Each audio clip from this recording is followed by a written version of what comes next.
ఆయన ఫస్ట్ 2019లో ఆయన ఇచ్చిన మేజర్ హామీ ఏంటంటే నేను మెగా డిఎస్సి పెట్టి నేను లక్షలాది ఉద్యోగాలు కల్పిస్తానని చెప్పారు. ఈ డిఎస్సి కండక్ట్ చేయకుండా ఉండడానికి 240 కేసులు వేస్తే ఉపాధ్యాయులు అంటే అసలు గౌరవమే లేదు. జగన్మోహన్ రెడ్డి గారు అందరూ కూడా అనుకుంటూ ఉంటారు, అంటే 10th ఉపాధ్యాయులు ఆయన ఫెయిల్ చేశారని చెప్పి కక్ష కట్టారని చెప్పి అందరూ కూడా అనుకుంటూ ఉంటారు.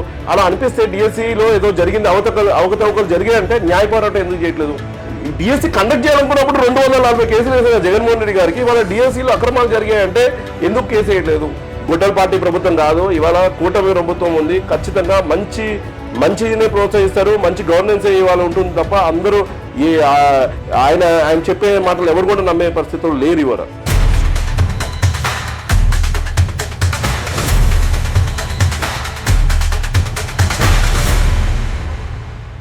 జీవితంలో సరైన జోడీ దొరికితే ప్రతిరోజు ఒక పండుగలా అనిపిస్తుంది. ఆ ఆనందాన్ని మీ జీవితంలోకి తీసుకురావడానికి ఉంది వాసూస్ మ్యారేజ్ బ్యూరో. మా అనుభవం, నమ్మకం, వ్యక్తిగత సేవలతో మీకు సరైన జీవిత భాగస్వామిని చేరువ చేస్తాం. ఇప్పుడే రిజిస్టర్ అవ్వండి. మీ సంతోషకరమైన భవిష్యత్తు వైపు మొదటి అడుగు వేయండి. వాసూస్ మ్యారేజ్ బ్యూరో, మీ సంతోషానికి ప్రారంభం. Vasu's marriage bureau, VRC center, Danduvari Veedhi, opposite town hall, Nellore, Andhra Pradesh. Welcome to SAS TV. నేను మీ అభిదుసిన్. మనతో పాటు AP environment management corporation chairman Polamreddy Dinesh Reddy ఉన్నారు. వారితో వైసీపీ చేస్తున్న విమర్శలపై మాట్లాడదాం. నమస్తే సార్. నమస్తే. సో డిఎస్సి మీద ప్రధానంగా తీసుకుంటే డిఎస్సి మీద విమర్శలు చేస్తుంది వైసీపీ. అసలు డిఎస్సి మీద ఎందుకు విమర్శలు చేస్తుందంటారు? మొట్టమొదటిగా అండి, జగన్మోహన్ రెడ్డి గారు అంటే ఒక పాత సామెత ఉంటుంది, అమ్మ పెట్టదు అడక తిననిదని. ముందుగానే మనము గతంలో చూసాము క్యాండిడేట్స్కి ఇవ్వలేదు అనేది వాళ్ళు ఫస్ట్ జగన్మోహన్ రెడ్డి గారు అసలు డిఎస్సి గురించి మాట్లాడే హక్కు ఉందా లేదా అనేది కూడా మనం చర్చించాలి కదండి. ఆయన ఫస్ట్ 2019లో ఆయన ఇచ్చిన మేజర్ హామీ ఏంటంటే నేను మెగా డిఎస్సి పెట్టి నేను లక్షలాది ఉద్యోగాలు కల్పిస్తానని చెప్పారు. అలానే పోలీసు ఉద్యోగాలు కల్పిస్తారని చెప్పన్నారు, గ్రూప్ పోస్ట్ అని భర్తీ చేస్తారన్నారు, జాబ్ క్యాలెండర్ రిలీజ్ చేస్తారని చెప్పన్నారు. 5 ఏళ్లలో కనీసం ఒక జాబ్ క్యాలెండర్ లేదు, ఒక డిఎస్సి ద్వారా ఉపాధ్యాయులను ఎవరిని హైర్ చేయలేదు, అలానే ఎక్కడ ఒక ప్రభుత్వ ఉద్యోగాలు కల్పించలేదు. 5 ఏళ్ళు అంతా కూడా పక్కన పెట్టేసి ఇవాళ ప్రభుత్వము ఒక మంచి పని చేసి, అంటే ఒక పక్కన మీరు చూస్తున్నారు అంటే ఏ విధంగా మనము స్కూల్స్ని ట్రాన్స్ఫార్మ్ చేస్తున్నాము. ఎక్కడ కూడా ప్రభుత్వము పిల్లలకి మంచి మెరుగైన విద్యను కలిగించారని చెప్పడానికి మనం వచ్చిన రిజల్టే ఒక ఉదాహరణగా చెప్పచ్చు. అలానే ఇవాళ షార్టేజ్ ఉంది, టీచర్స్ షార్టేజ్ ఉందని మనకు తెలుస్తుంది. సో టీచర్ షార్టేజ్ ఉంది. అలానే మనము ఆ రోజున మనం ఇచ్చిన ఒక ముఖ్యమైన హామీ మెగా డిఎస్సి చేపడతామని చెప్పి ఇచ్చిన మాట మేరకు దాదాపు 16,140 పోస్టులు మనము విడుదల చేయడం జరిగింది.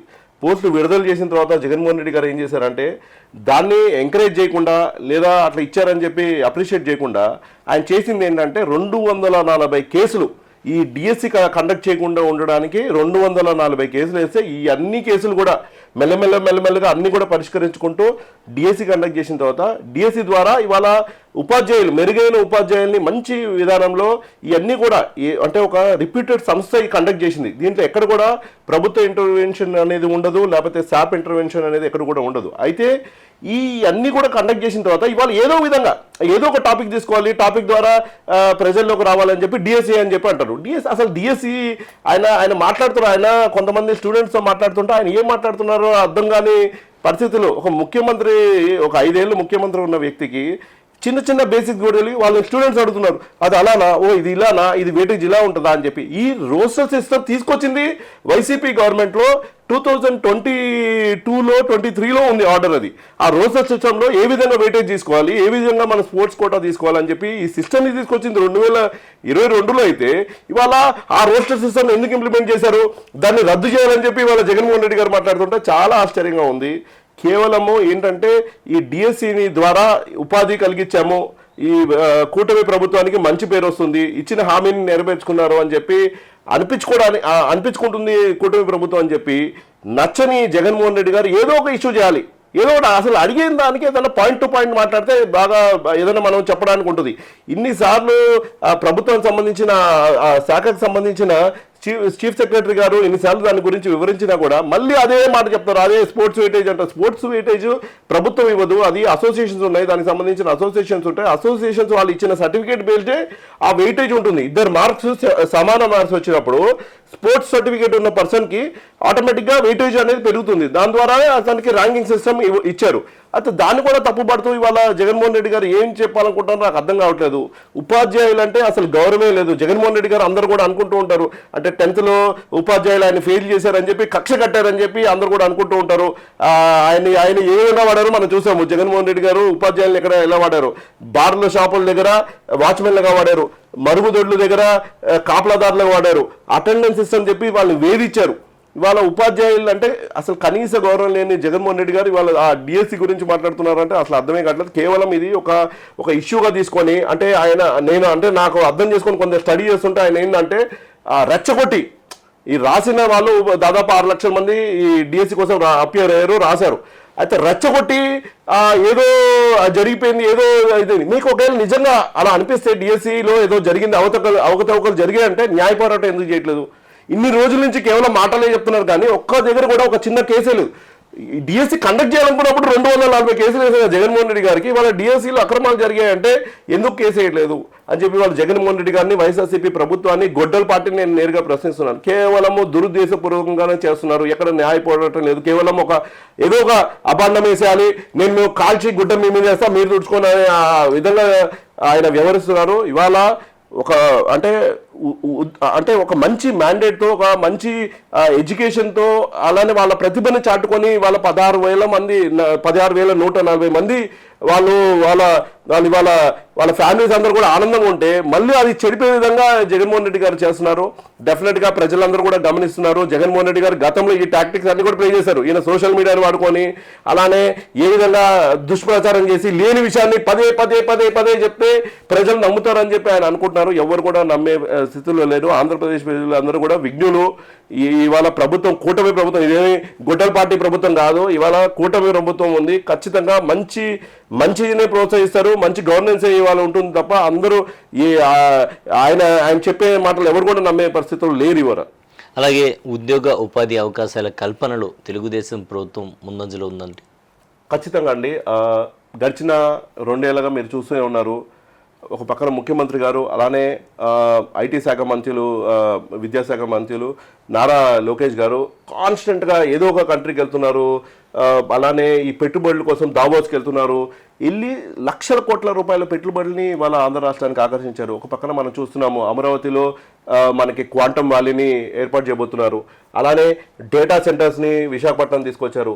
దాదాపు గడిచిన ఈ 2 సంవత్సరాలు 23 లక్షల కోట్ల రూపాయల పెట్టుబడులు ఆంధ్ర రాష్ట్రానికి ఆకర్షించి ఇవన్నీ కూడా రానున్న సంవత్సరం 2 సంవత్సరాలు అన్నీ కూడా రియలైజ్ కాబోతున్నాయి. ఎంఓఎస్ అయిపోయినాయి, అన్ని కూడా పెట్టుబడి పెడుతున్నారు. మొన్న చూసాము, మన పుట్టపర్తిలో డిఫెన్స్ అంటే కేంద్రము డిఫెన్స్ ఎక్విప్మెంట్ కూడా ఇవాళ మన ఆంధ్ర రాష్ట్రంలో తయారు చేస్తున్నారు. అది గతంలో తమిళనాడులో చేయాలనుకున్నారు, కానీ అలాంటి ప్రాజెక్ట్ కూడా ఆంధ్ర రాష్ట్రానికి తీసుకొచ్చారంటే ఇవాళ ఆంధ్ర రాష్ట్రంలో నారా చంద్రబాబు గారి నాయకత్వం పట్ల, అలానే ఆయన గవర్నెన్స్ పట్ల ఏ విధమైన అభిప్రాయం ఎంఓయూలు జరిగాయి. ఎంఓయూల వరకైనా కార్యరూపం దాల్చే అవకాశం ఆల్రెడీ అన్ని కూడా ఎంఓయూ కదండి, అన్ని కూడా యాక్టివిటీ స్టార్ట్ అయిపోయినాయి. ఎంఓయూ నేను అదే చెప్తున్నాను. ఇవన్నీ కూడా వీళ్ళకి ఏంటంటే గతంలో కూడా ఎంఓయూలు అవన్నీ కూడా ఫేక్ అండి. మీరు చూసారు, ఎక్కడ కూడా జగన్మోహన్ రెడ్డి గారు విశాఖపట్నంలో ఆయన పెట్టినది కూడా చూసారు. అందరు రాబిన్ శర్మ మన ఈ టీం ఉంటారు కదా, మన ప్రశాంత్ కిషోర్ గారి టీం ఉంటుంది, ఆ టీం వాళ్ళందరినీ పెట్టేసి సూటు ఊటేసేసి అసలు ఆ కంపెనీలు లేవో, ఆ కంపెనీలకు సంబంధించి పోర్ట్ఫోలియోలో కనీసం ₹1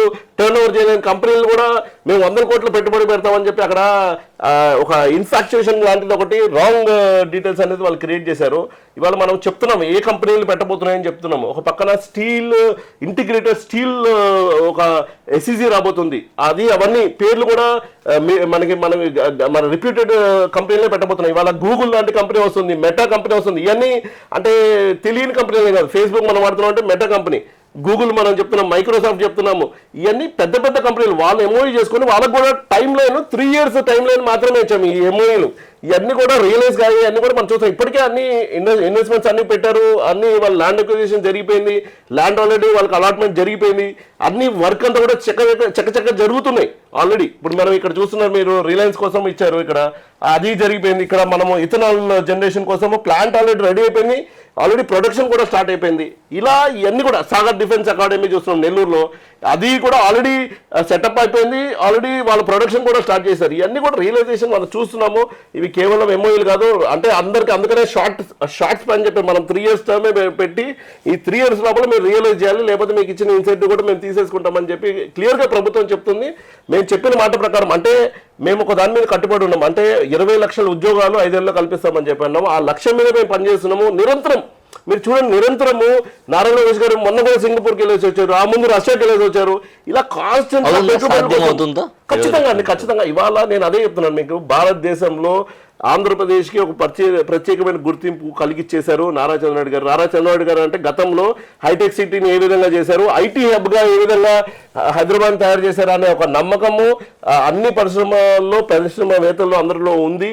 ఇవాళ ఏ హబ్గా మనము ఆల్రెడీ రికగ్నిషన్ వచ్చింది. భాగ్యనగరంగా ఒక డెవలప్మెంట్ ఉంది, హైటెక్ సిటీ డెవలప్ చేశారు, నో డౌట్ దాంట్లో.